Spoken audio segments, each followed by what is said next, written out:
Hi dear friends, എല്ലാവർക്കും ബ്രഹ്മോസ് സൈഡിലേക്ക് സ്വാഗതം. ഇന്ന് ഞാൻ ഒരു കുക്കിംഗ് വീഡിയോയുമായിട്ട് വന്നിരിക്കുന്നത്. ഇന്നൊരു സ്നാക്സ് വീഡിയോ ആണ് ഞാൻ തയ്യാറാക്കാൻ പോകുന്നത്. നമുക്ക് ഇന്ന് തയ്യാറാക്കാൻ പോകുന്നത് ഏത്തപ്പഴം കൊണ്ടൊരു ഡിഷാണ്.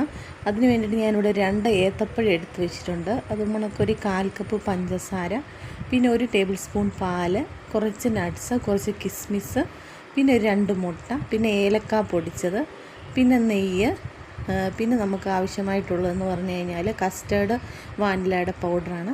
ഇത്രയാണ് നമുക്ക് ആവശ്യമായിട്ടുള്ളത്.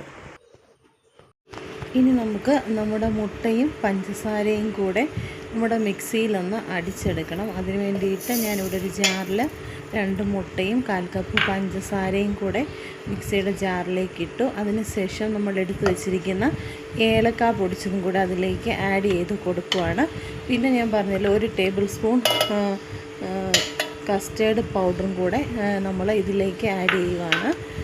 പിന്നെ നമുക്ക് ആവശ്യമായിട്ടുള്ളതെന്ന് പറഞ്ഞാൽ 1 ടേബിൾ സ്പൂൺ പാലാണ് വേണ്ടുന്നത്. അതും കൂടെ നമുക്ക് ഈ ജാറിലേക്ക് ഒഴിച്ചു കൊടുക്കാം. അതിനുശേഷം നമുക്ക് മിക്സി ജാറിലേക്ക് വെച്ച് നന്നായിട്ടൊന്ന് അടിച്ചെടുക്കാം. ഇപ്പോൾ നമ്മുടെ മിക്സി ജാർ അടിച്ചെടുത്തിട്ടുണ്ട്. ഇനി ഞാനിവിടെ സ്റ്റൗവിൽ ഒരു ഫ്രൈ പാൻ എടുത്ത് വെച്ചിട്ടുണ്ട്. അതിലേക്ക് നമുക്ക് 1 ടേബിൾ സ്പൂൺ അല്ലെങ്കിൽ 1/4 ടേബിൾ സ്പൂണ് നെയ്യ് ആഡ് ചെയ്ത് കൊടുക്കാം.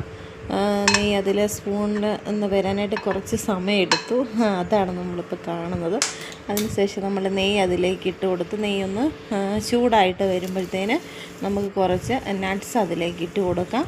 നട്ട്സ് ഒരു ബ്രൗൺ കളറായി മാറ്റിയതിന് ശേഷം നമുക്ക് അതിലേക്ക് കിസ്മിസ് ഇട്ട് കൊടുക്കാം. കിസ്മിസ് പെട്ടെന്ന് തന്നെ ഇതായി വരുന്നതാണ്. അത് മാറ്റിയതിന് ശേഷം നമ്മൾ കട്ട് ചെയ്ത് വെച്ചിരിക്കുന്ന ഏത്തപ്പഴം അതിലേക്കിടണം. ഏത്തപ്പഴം പെട്ടെന്ന് ഒരുപാട് നേരം ഇട്ട് വഴറ്റാനായിട്ട് പാടില്ല. ഏത്തപ്പഴം കൂടെ അതിലേക്ക് നന്നായിട്ടൊന്ന് മിക്സ് ചെയ്യണം. ഒരുപാട് ടൈം കുക്കാകാനായിട്ട് പാടില്ല. അതിനുശേഷം നമ്മൾ മിക്സിയിൽ അടിച്ച് വെച്ചിരിക്കുന്ന മിശ്രിതത്തിലേക്ക് നമ്മുടെ ഈ ഏത്തപ്പഴം മിക്സും കൂടെ ആഡ് ചെയ്ത് കൊടുക്കുക. ഫുള്ള് നമ്മൾ ആഡ് ചെയ്ത് കൊടുക്കണം. പിന്നീട് നമ്മൾ ഒരു ചെറിയൊരു ഫ്രൈ പാൻ വെച്ചിട്ട് അതിൻ്റെ മുകളിൽ ഒരു പാത്രം കൂടെ വെച്ചതിന് ശേഷം അതിലേക്ക് നമുക്ക് ഇതൊഴിച്ചു കൊടുക്കാവുന്നതാണ്. ഡയറക്റ്റ് പെട്ടെന്ന് നമ്മൾ ഈ പാത്രം വെച്ച് കൊടുക്കുമ്പോൾ ഒരുപാട് ഹീറ്റാവും. അത് ഒഴിവാക്കാനായിട്ടാണ് ഞാനിവിടെ ആദ്യം ഒരു ചെറിയൊരു പാനും കൂടെ വെച്ചിട്ട് അതിൻ്റെ മുകളിലേക്ക് ആക്കുന്നു. ഏകദേശം ഒരു 2 മിനിറ്റൊക്കെ മതി. അതിനുള്ളിൽ ഇത് പെട്ടെന്ന് റെഡിയായിട്ട് കിട്ടുന്നതായിരിക്കും. ഒരുപാട് ടൈം കുക്ക് ചെയ്യേണ്ട ആവശ്യമില്ല. ഇപ്പോൾ നമുക്ക് കാണാം നമ്മുടെ സ്നാക്സ് റെഡി ആയിട്ടുണ്ട്.